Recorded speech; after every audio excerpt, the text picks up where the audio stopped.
Hey guys, today I'm doing a review on the HTC One. Basically just gonna do my opinions, what I think about it, what I don't like about it, stuff I really dig, and, well, the reason it's plugged in because the battery's about to die. Well, anyway, the HTC One is an all-metal phone that HTC just released, not about 3-4 months ago. I got it on AT&T the day it came out. I pre-ordered it, and I've just really loved the device. It's a really awesome device. It has a lot of neat features. It's just really cool. Like, all my friends and family think it's a cool phone. And this metal design is just fabulous. Well, anyway, the HTC One has a quad-core Snapdragon 600 processor, which is really fast, and it actually has really good battery life. On the front of the phone, we have a 4.7-inch 1080p display, which is by far the best display I've ever seen, ever. And on the top here, we have the light sensor and proximity sensor, LED flash that lights in red when it's charging and green when it's charged, and flashes green for notifications. I don't like that when I have it plugged in and I get a notification, it doesn't start flashing. It just stays like that. It kind of bugs me. Then I miss text messages if I don't know and stuff like that. And this grill up here is part of the two speakers. I'll get into those in a little bit. But they are awesome. Up here is a 2.1 megapixel camera with a wide angle lens, meaning you can fit all your friends and everything into one shot. And before I go any further, I'm going to say the resolution on this video is going to be crap because I have it on my Microsoft Surface, because that's the only other camera I have.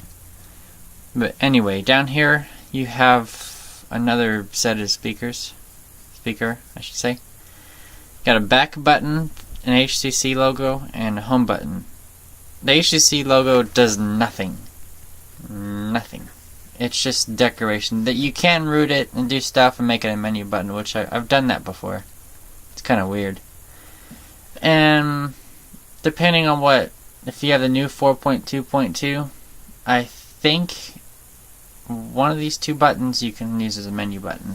But I'll get into the buttons in a little bit on the interface. And on the back, we have a 4 megapixel ultra pixel camera, which is by far a really good low light camera. The daylight pictures aren't as good, like resolution wise, but if you're someone that likes to go out at night and do stuff, that's a really good camera. And we got an LED flash, which I don't like using the flash on this device because it kind of messes up my pictures a lot. And this is the secondary mic for noise cancellation, or when you're recording video, it records in stereo, so that's one of them. HTC logo, AT&T logo, Beats Audio logo, and some FCC stuff down here. On this side we have a rocker panel. I mean, not a rocker panel, a rocker, volume rocker that's spun metal. So it's got this design to it. Hopefully you can see that. And on this side you have a micro SIM card slot, and you just put the tool in there and it opens it up. And on the top we have a 3.5mm headphone jack and a power button that works as a TV remote. And I think that's really awesome to have a TV remote on a phone. And, well, if you can see that, that's a chip I got in the beveled edge. On the bottom is the charging port, of course, and the microphone. And that's pretty much, I will say the back doesn't scratch, really, any. I removed the logo to see if I can actually move it, but it's actually embossed into the aluminum, so the logo won't come off, and it left it shiny.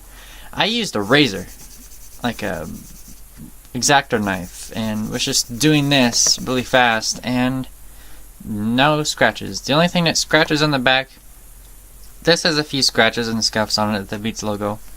The camera will scratch, the lens, and the camera flash will scratch. And these beveled edges on the side will chip and are really fragile. Next I want to talk about the operating system. Mine is on 4.1.2, but mine is rooted with the bootloader unlocked, and I have a couple, well, really one change on there. I did a real status bar icon mod, whatever. So instead of saying 4G all the time on AT&T, it tells me if I'm on H+, 3G, and then so far down. And then it unlocked. Sense I've never used the HTC One X, but from what I see, it looks a lot better. You have blink feed over here, which is like you can scroll around and look at stuff like that. Like this South Park thing. As far as you can, it actually is really close to stock Android, but it's not. You got all these different widgets here. You can change them, and it's kind of confusing at first. It took me a while to figure it out. And you can't get rid of blink fade, which I actually wish I could get rid of it because I almost never use it. Maybe I'd like to check tech stuff every once in a while. And what else do we got on here? Oh, the two speakers. I'll play a little demo just to show you. This is a song my brother made, so there's no copyright or anything. Let me.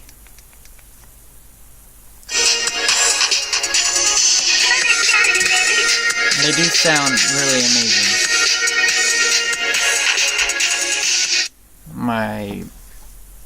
The camera probably won't do justice, but you really have to try it out and see how you like it. I want to talk about the camera for a little bit. The camera is only 4 megapixels, so it's not going to be as high as like a Galaxy S4's 13 megapixels or the iPhone 5's 8. But what it will do a lot better than those two is low light, like extreme low light. I've taken pictures under moonlight and they come out really good. And on the camera you have a couple, software features here. There we go. You have Zoe, which I still don't really understand. I guess you take a video, you press the shutter button, it takes videos and pictures and then plays them live on your gallery. I personally don't like it. It's just not something I use. And you got zoom controls over here.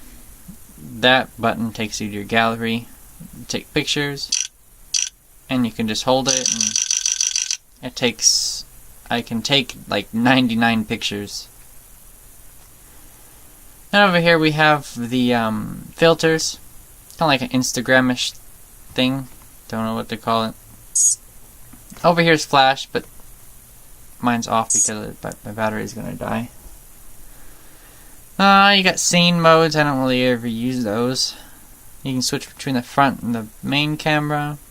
You can put it in night mode. Night mode I really recommend if you're taking night pictures. Just be careful to hold it very still, as it just any movement blurs it. HDR is good on this. Sweep panorama, just go really slow. I prefer Samsung's use sweep and it just clicks pictures instead of actually having to do that.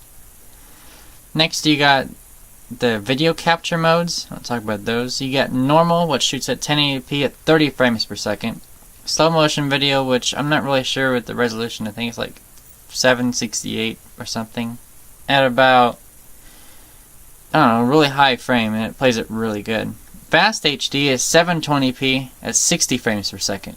That's probably the best overall looking one of all these. And it's not 1080, but the frames per second really makes up for it. And video HDR, I don't really care for it, because if you're moving around, then it's just like what happens if you try to take an HDR picture while you're trying to move. Everything gets all weird and ghostly. self-timer, if you want to put your phone down somewhere and run, I guess you could do that. Get a picture of yourself. Now, this back camera, just like the front camera, has an 88-degree wide-angle lens, which I still absolutely love. It's probably one of the best features of the camera. You can fit everything. And you just change it. Video quality, I have it set to full HD, of course. Let me see. Review duration, after you take a picture, if you want to look at it, I guess you can do that before it disappears. Image adjustments. I have my saturation turned up just a little bit, and I have the sharpness turned up all the way. And on this phone, I like to keep the ISO at 1600, which basically when it's really dark, it's still smooth and not choppy. Whoops. And it just makes it look a lot better. See, you can also change the white balance. You can also do continuous shooting. I have mine. You can limit to 20 frames. That's what's standard. That's what comes on it. You can turn it off. Auto review, and you can flat out turn continuous shooting off. Camera options. Face detection. Auto smile capture. Auto smile capture is if you smile, the camera will automatically take a picture. And geotag photos, which it's kind of hit and miss. Sometimes it'll say I'm like 3 blocks away from where I took my picture. But it overall is pretty good. You can do shutter options. Touch that. Touch to capture. So if you touch the screen, it captures. I don't like doing that really much. And you can do shutter sound. Lock, focus, and video. If you're taking a video, you can hold it and it'll lock it. A grid to make sure your photo is absolutely straight. And auto upload. After you take a picture, it'll automatically upload it to like Facebook or something. And that's pretty much it for the camera interface. I do like it a lot. Now, let's see what else. I already talked about the speakers. Oh yeah, I was going to talk about these buttons. Now these buttons aren't lit up. That's for probably because of this reason my power save's on. But the buttons, people are think they have problems sometimes with their device because their buttons aren't lighting up. Well, their buttons don't light up when you touch it like a Samsung phone would do. They light up when it's dark. So if I just put my finger over this, they should hopefully light up. If not, then come on, light up. Oh, they're not wanting to light up. Okay. That doesn't matter, but when it's really dark, they will automatically light up. And just makes it easier to find them. Okay. Battery life. I want to talk about battery life real quick. Depending on how you use your device, if you're like me and just like want to use it all day long, the battery life is going to drop like really fast. You may only get 5 or 6 hours, if that, depending on what you're doing. But if you're someone that gets an occasional phone call, calls someone, checks text messages every once in a while, goes on Facebook, it'll last all day, no problem. And the battery will also drain really quick running the camera. I noticed that, and the speakers. If you run the speakers a lot, it will run down really fast. And there's things I do. The things I do like about are obviously the display, the speakers, the camera, both of them, and the overall build quality of it. Things I don't like about it is actually the only thing I don't really like about the camera is during daytime pictures of scenery. From a distance, it just doesn't look very good. And it's very fragile on these beveled chromish edges. I actually dropped mine from like a foot or so, and it kind of pushed it in right there.